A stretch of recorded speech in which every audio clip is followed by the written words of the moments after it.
ભાવનગર શહેરમાં પોલીસ તંત્ર દ્વારા ગુજરાત સરકારના નિર્ણય મુજબ 3 કાયદાનું જ્ઞાન પ્રજામાં આવે તે હેતુસર ચિત્ર સ્પર્ધા, ઓડિયો સ્પર્ધા અને વિડિયો સ્પર્ધાનું આયોજન કર્યું હતું।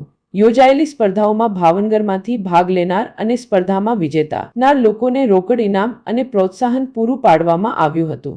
જો કે ભાવનગરના ડીએસપી ડોક્ટર હર્ષદ પટેલના અધ્યક્ષ સ્થાને સ્પર્ધામાં વિજેતા થનારને સન્માન આપી પ્રોત્સાહિત કરાયા હતા। એ વખતથી જે 3 કાયદાઓ અમલમાં આવેલા હતા એમાં સમયાંતરે અલગ અલગ એમેન્ડમેન્ટ કરી અને જરૂરિયાત મુજબ સુધારો કરવામાં આવતો રહ્યો। ત્યારબાદ સંપૂર્ણ 3 કાયદાઓ બદલી અને નવા નામથી નવા કાયદાઓનું અમલીકરણ ગઈ સાલના જુલાઈ મહિનાથી અત્યારે હાલ અમલમાં છે। આ નવા કાયદાઓ વધુમાં વધુ માણસો નાગરિક આ કોમ્પિટિશનની અંદર ટોટલ આપણી પાસે ચિત્ર સ્પર્ધાની અંદર 9 એન્ટ્રી આવેલી હતી। પહેલા ત્રણેયના થર્ડ નંબર નથી આ છે એટલે બેસવા માટે આ બાજુ બાજુ આગળ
आरती घनश्यामભાई मजा આવે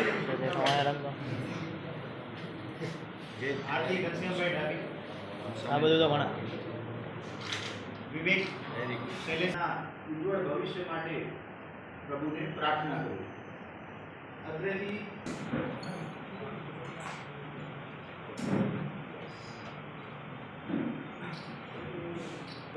ચાલશે તો કરો ને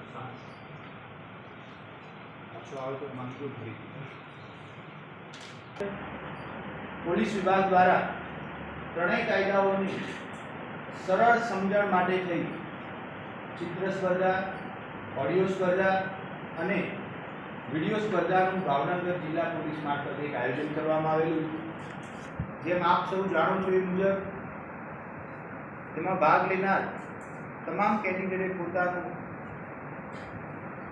ચિત્ર, ઓડિયો કે વિડિયો વોટ્સઅપના માધ્યમથી અત્રેથી જે રજૂ કરેલ નંબર હતો એની પર મોકલી આપેલો। ત્યારબાદ 2 પોલીસ ઇન્સ્પેક્ટર કક્ષાના અધિકારી અને એક ડેપ્યુટી એસપી કક્ષાના અધિકારીની એક કમિટી મારફતે આની સ્ક્રુટિની કરવામાં આવેલી। એમાં શરૂઆતના 3 વિજેતાઓને પ્રશંસાપત્ર અને રોકડ ઇનામથી પુરસ્કૃત કરવામાં આવેલા છે। આ તબક્કે ભાવનગર જિલ્લા પોલીસ વડા તરીકે ગુજરાત સરકાર, ગુજરાત પોલીસ અને ભાવનગર પોલીસ તરફથી જે પણ વિજેતાઓ થયા છે તેમને વિશેષ અભિનંદન આપું છું અને